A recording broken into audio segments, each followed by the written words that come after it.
ಧರ್ಮಸ್ಥಳ ಭಾಗದಲ್ಲಿ ನೂರಾರು ಶವಗಳನ್ನ ಹೂತಿಟ್ಟಿದ್ದೆ ಅನ್ನೋ ಆರೋಪ ಪ್ರಕರಣಕ್ಕೆ ಸಂಬಂಧಪಟ್ಟಂತೆ ಇವತ್ತು 13ನೇ ದಿನದ ಕಾರ್ಯಾಚರಣೆಗೆ ಕೌಂಟ್ ಡೌನ್ ಶುರುವಾಗಿದೆ.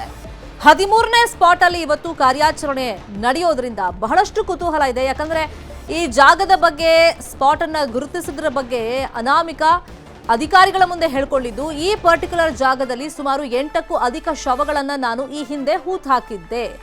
ಈ ಜಾಗದ ಬಗ್ಗೆ ಬಹಳ ಆತ್ಮವಿಶ್ವಾಸದಿಂದಲೇ ಆತ ಸ್ಟೇಟ್ಮೆಂಟ್ ಅನ್ನ ಕೊಟ್ಟಿದ್ರಿಂದ ಅಧಿಕಾರಿಗಳಿಗೆ ಒಂದು ಚಾಲೆಂಜ್ ಆಗಿದೆ ಈ ಸ್ಪಾಟ್. ಮತ್ತೆ ಸಾಕಷ್ಟು ಲೋಡ್ ಮಣ್ಣನ್ನ ಅಲ್ಲಿ ಹಾಕಿದ್ರಿಂದ ಮಾನವ ಶ್ರಮದಿಂದ ಅಥವಾ ಹಿಟಾಚಿ ಜೆಸಿಬಿ ಬಳಸಿ ಅಲ್ಲಿ ಅಗಿಯೋದು ಕಷ್ಟ ಆಗಿದ್ರಿಂದ ಆ ಒಂದು ಸ್ಪಾಟ್ ಅನ್ನ ಅಧಿಕಾರಿಗಳು ಇಷ್ಟು ದಿನ ಪೆಂಡಿಂಗ್ ಇಟ್ಟಿದ್ರು. ಆತ ಗುರುತಿಸಿದಂತ ಬೇರೆ ಜಾಗಗಳಲ್ಲಿ ಉತ್ಖನನವನ್ನು ಮಾಡಿದ್ರು. ಈಗ ಡ್ರೋನ್ GPR ಬಳಸಿ ಹುಡುಕಾಟಕ್ಕೆ ಸಿದ್ಧತೆಗಳಾಗಿದೆ. ಅಲ್ಲಿ ಯಾವ ತರ ಕಾರ್ಯಾಚರಣೆ ಮಾಡಬೇಕು ಅನ್ನೋ ಕುರಿತಂತೆ ಅಧಿಕಾರಿಗಳು ಒಂದು ಪ್ಲಾನ್ ಅನ್ನ ಮಾಡ್ಕೊಳ್ತಾ ಇದ್ದಾರೆ. ದೃಶ್ಯಗಳಲ್ಲಿ ಗಮನಿಸ್ತಾ ಇದ್ದೀವಿ. ಹುಡುಕಾಟಕ್ಕೆ GPR ಯಂತ್ರವನ್ನ SIT ರೆಡಿ ಮಾಡ್ಕೊಳ್ತಾ ಇದೆ. ಅದಕ್ಕೆ ಆಪರೇಟರ್ ಬೇರೆ ಇರ್ತಾರೆ, ಅವ್ರ ಹತ್ರ ಯಾವ ತರ ಸ್ಕ್ಯಾನ್ ಮಾಡಿಸ್ಬೇಕು ಅನ್ನೋ ಕುರಿತಂತೆ ಒಂದು ಪ್ಲಾನಿಂಗ್ ಅನ್ನ ಅಲ್ಲಿ ಮಾಡಲಾಗ್ತಾ ಇದೆ. ದೃಶ್ಯಗಳಲ್ಲಿ ಗಮನಿಸ್ತಾ ಇದ್ದೀವಿ. ಸಾರ್ವಜನಿಕ ವಲಯದಲ್ಲೂ ಕೂಡ ಈ ಬಗ್ಗೆ ಸಾಕಷ್ಟು ಕುತೂಹಲ ಇದೆ. ಇದೇ ವಿಷಯವಾಗಿ ಇನ್ನಷ್ಟು ಡೀಟೇಲ್ ಆಗಿ ಇನ್ಫಾರ್ಮೇಶನ್ ಕೊಡ್ತಾ ಹೋಗೋದಕ್ಕೆ ಸ್ಥಳದಿಂದಲೇ ನೇರ ಸಂಪರ್ಕದಲ್ಲಿ ಕನೆಕ್ಟ್ ಆಗಿದ್ದಾರೆ ನಮ್ಮ ರಿಪೋರ್ಟರ್ ಕಿಶನ್. ಸಿಬ್ಬಂದಿ ಬಳಸಿ ಸ್ಪಾಟ್ ನಂಬರ್ 13 ಅಂತ ಏನ್ ಮಾರ್ಕ್ ಮಾಡಿದ್ದಾರೆ, ಸುತ್ತಲೂ ಸ್ವಚ್ಛಗೊಳಿಸುವಂತ ಕಾರ್ಯ ಆಗಿದೆ.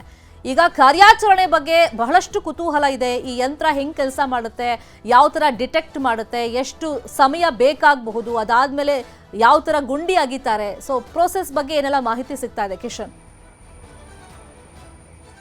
ಶರ್ಮಿತಾ, ಸ್ಪಾಟ್ ನಂಬರ್ 13ರಲ್ಲಿ ಉತ್ಖನನ ಕಾರ್ಯಕ್ಕೆ ಕ್ಷಣಗಣನೆ ಆರಂಭಗೊಂಡಿದೆ. ಉತ್ಖನನ ಮಾಡುವ ಮುಂಚೆ ಭೂಗರ್ಭದ ಒಳಭಾಗದಲ್ಲಿ ಏನೆಲ್ಲ ಅಂಶಗಳು ಇದೆ ಅನ್ನೋದನ್ನ GPR ಸಿಸ್ಟಮ್ ಮೂಲಕವಾಗಿ ಅದನ್ನು ತೋರಿಸುವಂತ ಕೆಲಸಗಳಾಗ್ತಾ ಇದೆ. ನೇರವಾಗಿ ನನ್ನ ಬಲಭಾಗದಲ್ಲಿ ನಿಮಗೆ ದೃಶ್ಯಗಳನ್ನ ತೋರಿಸ್ತಾ ಹೋಗ್ತೀನಿ.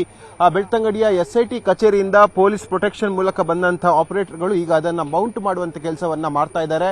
ಇದು ಡ್ರೋನ್ ಮೌಂಟೆಡ್ GPR ಸಿಸ್ಟಮ್ ಆಗಿರೋ ಕಾರಣಕ್ಕಾಗಿ ಸಾಕಷ್ಟು ಪೂರ್ವ ತಯಾರಿ ಕೂಡ ಆಗಬೇಕಾಗತ್ತೆ. ನಿನ್ನೆ ಕೂಡ ಅಷ್ಟೇ ಟ್ರಯಲ್ ರನ್ ಮಾಡುವ ಹೊತ್ತಿಗೆ ತುಂಬಾ ಹೊತ್ತು ಮೌಂಟ್ ಮಾಡೋಕೆನೆ ಸಮಯವನ್ನ ತೆಗೆದುಕೊಂಡಿದ್ರು. ಇದೀಗ ಅಧಿಕಾರಿಗಳು ಬರುವ ಮುನ್ನ ಅದರ ತಂತ್ರಜ್ಞರು ಬಂದು ಅದನ್ನ ಮೌಂಟ್ ಮಾಡಲಿಕ್ಕೆ ಎಲ್ಲ ವ್ಯವಸ್ಥೆಗಳನ್ನು ಕೂಡ ಮಾಡ್ತಾ ಇದ್ದಾರೆ. ನೀವು ದೃಶ್ಯಗಳಲ್ಲಿ ಗಮನಿಸ್ತಾ ಹೋದ್ರೆ ಇದು ಡ್ರೋನ್ ಮೌಂಟೆಡ್ GPR ಸಿಸ್ಟಮ್. ಅದರ ಪ್ರೊಫೈಲರ್ ಗಳನ್ನ ಸೆಟ್ ಮಾಡಬೇಕಾಗತ್ತೆ ಮತ್ತು ದೊಡ್ಡದಾದ ಡ್ರೋನ್ ನ ಕೆಳಭಾಗದಲ್ಲಿ GPR ಅನ್ನ ಕನೆಕ್ಟ್ ಮಾಡ್ತಾರೆ. ಆ ಬಳಿಕ ಅದನ್ನ ಹಾರಾಟ ಮಾಡಿ ಭೂಗರ್ಭದ ಒಳಭಾಗಕ್ಕೆ ತರಂಗಗಳನ್ನು ಕಳಿಸ್ತಾರೆ. ಅಲ್ಲಿಂದ ನೇರವಾಗಿ ಡಿಸ್ಪ್ಲೇ ಆಗುತ್ತೆ. ಅದು 2D ಮತ್ತು 3D ಚಿತ್ರಗಳಲ್ಲಿ ಆಪರೇಟರ್ಗಳ ಕೈ ಸೇರುತ್ತೆ. ಅದರಲ್ಲಿ ಸ್ಪಷ್ಟವಾಗಿ ಗೊತ್ತಾಗುತ್ತೆ ಒಳಭಾಗದಲ್ಲಿ ಏನಿದೆ ಅಂತ ಹೇಳಿ. ಸಿಕ್ಕಿರುವಂತಹ ಮಾಹಿತಿ ಪ್ರಕಾರವಾಗಿ ಸುಮಾರು 15 ಅಡಿ ಆಳದವರೆಗೆ ಕೂಡ ಇದರ ರೆಡಾರ್ಗಳು ಹೋಗುತ್ತೆ ಮತ್ತು ಸ್ಪಷ್ಟವಾಗಿ ಕರಾರುವಕ್ಕವಾಗಿ ಒಳಭಾಗದಲ್ಲಿ ಯಾವೆಲ್ಲ ಅಂಶಗಳಿವೆ ಅನ್ನೋದನ್ನ ಗೊತ್ತಾಗಿ ಮಾಡಿರುವಂತದ್ದು. ಇದೀಗ ಸ್ಪಾಟ್ ನಂಬರ್ 13 ನಿಮಗೆ ತೋರಿಸ್ತಾ ಹೋಗ್ತೀನಿ. 13ರಲ್ಲಿರುವಂತಹ ಎಲ್ಲ ಕಳೆಗಿಡಗಳನ್ನ ಈಗಾಗಲೇ ಸ್ವಚ್ಛಗೊಳಿಸಲಾಗಿದೆ. ಕಾರ್ಮಿಕರು ನಿನ್ನೆಯೂ ಕೂಡ ಸ್ವಚ್ಛ ಮಾಡಿದ್ರು. ಇವತ್ತು ಬೆಳಗಿನಿಂದ ಬಂದು ಆ ಹುಲ್ಲುಗಳನ್ನ, ಗಿಡ ಗಂಟಿಗಳನ್ನ ತೆಗೆದು ಸ್ವಚ್ಛತೆಯನ್ನ ಮಾಡ್ತಾ ಇದ್ದಾರೆ.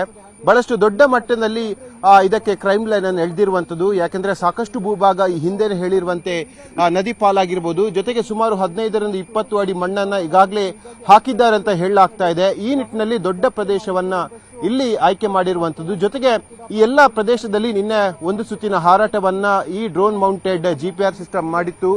ಬಳಿಕ ಇದರಲ್ಲಿ ಸ್ಪಷ್ಟವಾಗಿ ತೋರಿಸಬಹುದು ಒಳಭಾಗದಲ್ಲಿ ಏನಿದೆ ಅನ್ನೋದನ್ನ ತರಂಗಗಳು ಸ್ಪಷ್ಟವಾಗಿ ತೋರಿಸುತ್ತೆ ಅನ್ನೋದು ಖಚಿತವಾದ ನಂತರವಾಗಿ ಇವತ್ತು ಅಧಿಕೃತವಾಗಿ ಇಲ್ಲಿ GPR ಸಿಸ್ಟಮ್ ಅನ್ನು ಬಳಸೋಕೆ ತೀರ್ಮಾನವನ್ನು ಮಾಡಿರುವಂತದ್ದು. ಈಗಾಗಲೇ ಪೊಲೀಸ್ ಅಧಿಕಾರಿಗಳು ಕೂಡ ಸ್ಥಳಕ್ಕೆ ಬಂದಿದ್ದಾರೆ. DIG ಅನುಚೇತ್ ಕೂಡ ನಿನ್ನೆ ಸಂಜೆ ಸ್ಥಳಕ್ಕೆ ಬಂದು ಪರಿಶೀಲನೆ ಮಾಡಿ ಹೋಗಿದ್ದಾರೆ. ಈಗಾಗಲೇ SIT ಕಚೇರಿಯಲ್ಲಿ AC ಸ್ಟೆಲ್ಲಾ ವರ್ಗೀಸ್ ಆಗಿರಬಹುದು, SITಯ ಪ್ರಮುಖ ಅಧಿಕಾರಿಗಳು, ಅನಾಮಿಕ ವ್ಯಕ್ತಿ ಕೂಡ ಬಂದಿರುವಂತದ್ದು. ಇಲ್ಲಿ ಸಿಸ್ಟಮ್ ಮೌಂಟ್ ಆದ್ಮೇಲೆ ನೇರವಾಗಿ ಧರ್ಮಸ್ಥಳದ ಈ ಭಾಗಕ್ಕೆ ಎಲ್ಲ ಅಧಿಕಾರಿಗಳು ಬರ್ತಾರೆ. ಡಾಕ್ಟರ್ ಪ್ರಣವ್ ಮೋಹಂತಿ SITಯ ಮುಖ್ಯಸ್ಥರು, ಅವರು ಕೂಡ ಇಂತಹ ಘಟನೆಗಳಿಗೆ ಸಾಕ್ಷಿ ಆಗ್ತಾರೆ ಅಂತ ಹೇಳಲಾಗ್ತಾ ಇತ್ತು. ಅವರು ಕೂಡ ಧರ್ಮಸ್ಥಳಕ್ಕೆ ಬರ್ತಾರೆ ಅಂತ ಹೇಳಲಾಗ್ತಾ ಇತ್ತು. ಆದ್ರೆ ಕಡೆ ಕ್ಷಣದ ನಿರ್ಧಾರ ಅವರದ್ದು ಏನಿರುತ್ತೆ ಅನ್ನೋದು ಬಹಳಷ್ಟು ಕುತೂಹಲಕ್ಕೆ ಕಾರಣ ಆಗಿದೆ. ಸದ್ಯ ಸ್ಪಾಟ್ ನಂಬರ್ 13 ಅನ್ನುವಂಥದ್ದು ಬಹಳ ನಿರೀಕ್ಷೆಯನ್ನು ಇಟ್ಕೊಂಡಿರುವಂತದ್ದು, ಬಹಳ ಕುತೂಹಲವನ್ನ ಸೃಷ್ಟಿ ಮಾಡಿತ್ತು. ಯಾಕೆಂದ್ರೆ ಇಷ್ಟು ಗುರುತಿಸಿದಂತಹ ಸ್ಪಾಟ್ಗಳ ಪೈಕಿ ಸ್ಪಾಟ್ ನಂಬರ್ 13ರಲ್ಲಿ ಸುಮಾರು 8ಕ್ಕೂ ಹೆಚ್ಚು ಶವಗಳನ್ನ ಹೂತು ಹಾಕಿದ್ದೇನೆ, ಇಲ್ಲಿ ಮಾಸ್ ಬರೆಯಲು ಆಗಿದೆ ಅನ್ನೋದನ್ನ ಸ್ವತಃ ಅನಾಮಿಕ ವ್ಯಕ್ತಿ SITಯ ಮುಂದೆ ಹೇಳಿಕೊಂಡಿದ್ದ. ಆತನ ಪರವಾದಂತಹ ವಕೀಲರು ಕೂಡ ಇದೇ ವಾದವನ್ನ ಮಂಡಿಸಿದ್ರು. ಹಾಗಾಗಿ ಸ್ಪಾಟ್ ನಂಬರ್ 13 ಉತ್ಖನನ ಮಾಡೋದು ಬಹಳಷ್ಟು ಸವಾಲಿನ ಕೆಲಸ ಆಗಿತ್ತು. ಯಾಕಂದ್ರೆ ಇಷ್ಟು ದಿನಗಳಲ್ಲಿ ನಾವು ನೋಡ್ಕೊಂಡು ಬಂದಿದ್ದೀವಿ, ನೇತ್ರಾವತಿಯ ನದಿ ತಟದಲ್ಲಿರುವಂತದ್ದು ಸ್ಪಾಟ್ ನಂಬರ್ 13 ಮತ್ತು ರಸ್ತೆಯ ಪಕ್ಕದಲ್ಲೇ ಇದೆ. ಮತ್ತು ವಿದ್ಯುತ್ ಕಂಬಗಳು ಕೂಡ ಇರುವಂತದ್ದು. ಈ ನಿಟ್ಟಿನಲ್ಲಿ ಮ್ಯಾನ್ಯುವಲ್ ಆಗಿ ಅಥವಾ ಹಿಟಾಚಿ ಮೂಲಕವಾಗಿ ಇದನ್ನು ಉತ್ಖನನ ಮಾಡಿದ್ರೆ ಸಾಕಷ್ಟು ಭೌಗೋಳಿಕ ಸಮಸ್ಯೆಗಳು ಕೂಡ ಎದುರಾಗುತ್ತೆ. ಇದೇ ಕಾರಣಕ್ಕಾಗಿ ಜಿಪಿಆರ್ ಸಿಸ್ಟಮ್ ಅನ್ನ ಬಳಸಬೇಕೆಂಬ ಮನವಿಗಳು ಕೂಡ ಜೋರಾಗಿತ್ತು. ವಕೀಲರ ತಂಡ ಕೂಡ ಆಗ್ರಹ ಮಾಡಿತ್ತು ಜಿಪಿಆರ್ ಸಿಸ್ಟಮ್ ಅನ್ನ ಬಳಸಬೇಕಂತ ಹೇಳಿ. ನೀವು ಮತ್ತೆ ದೃಶ್ಯಗಳಲ್ಲಿ ಗಮನಿಸ್ತಾ ಇದ್ದೀರಿ, ಕಡೆ ಕ್ಷಣದ ಮೌಂಟ್ ಪ್ರಕ್ರಿಯೆ ಆಗ್ತಾ ಇದೆ. ಇನ್ನೇನು 5 ನಿಮಿಷದ ಒಳಭಾಗಕ್ಕೆ ಈ ಮೌಂಟ್ ಕ್ಲಿಯರ್ ಆಗುತ್ತೆ. ಅದರ ಪ್ರೊಫೈಲರ್ ಗಳನ್ನು ಕೂಡ ಅಳವಡಿಸಿದ್ದಾರೆ. ನೇರವಾಗಿ ಆ ತರಂಗಗಳು ಅಂದ್ರೆ ಜಿಪಿಆರ್ ಸಿಸ್ಟಮ್ ಅನ್ನ ಡ್ರೋನ್ ನ ಕೆಳಭಾಗದಲ್ಲಿ ಇಡ್ತಾರೆ. ಬಳಿಕವಾಗಿ ನೇರವಾಗಿ ಅದರ ತರಂಗಗಳು ಭೂಮಿಯ ಒಳಭಾಗಕ್ಕೆ ಹೋಗಿ ಅಲ್ಲಿಂದ ಸ್ಪಷ್ಟವಾದ ಚಿತ್ರಗಳನ್ನ ತಂತ್ರಜ್ಞರಲ್ಲಿರುವಂತಹ ಅವರ ಡಿಸ್ಪ್ಲೇಗೆ ಬರುತ್ತೆ. ಈ ನಿಟ್ಟಿನಲ್ಲಿ ಸಾಕಷ್ಟು ಕುತೂಹಲವನ್ನು ಕೂಡ ಕೆರಳಿಸಿರುವಂತದ್ದು ಮತ್ತು ಸಾಕಷ್ಟು ಜನ ಇದನ್ನ ನೋಡೋಕೆ ಅಂತಾನೆ ಬರ್ತಾ ಇದ್ದಾರೆ. ಆದ್ರೆ ಸದ್ಯಕ್ಕೆ ನೇತ್ರಾವತಿ ಸ್ಥಾನಘಟ್ಟದಿಂದ ಅಜಿಕ್ಕುರಿ ಎಂಬಲ್ಲಿ ಸಂಪರ್ಕ ಮಾಡುವಂತ ರಸ್ತೆಯನ್ನ ಪೊಲೀಸರು ಬಂದ್ ಮಾಡಿದ್ದಾರೆ. ಗೌಪ್ಯತೆಯನ್ನು ಕಾಪಾಡುವಂತ ನಿಟ್ಟಿನಲ್ಲಿ ಯಾರಿಗೂ ಕೂಡ ಒಳಭಾಗಕ್ಕೆ ಪ್ರವೇಶವನ್ನ ಕೊಡ್ತಾ ಇಲ್ಲ. ಶರ್ಮಿತಾ.